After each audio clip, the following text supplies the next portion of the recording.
That is really what's happening here in Japan.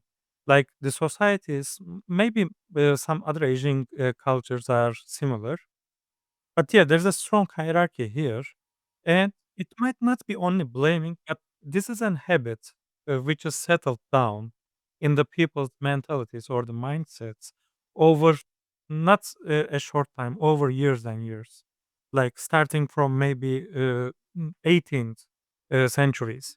Because, as you told, Toyota was one of the locomotive companies or brands for the quality assurance approaches, and their approaches are still being followed by lots of different brands or organizations.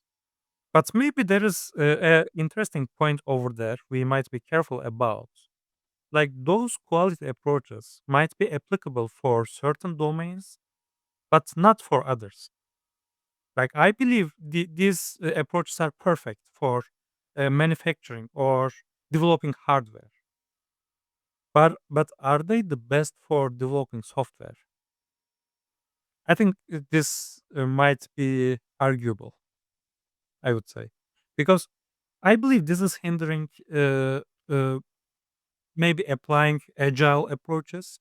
I mean, of course, we don't have to apply agile. That's not a must. But we know that that's more practical, at least compared to waterfall processes.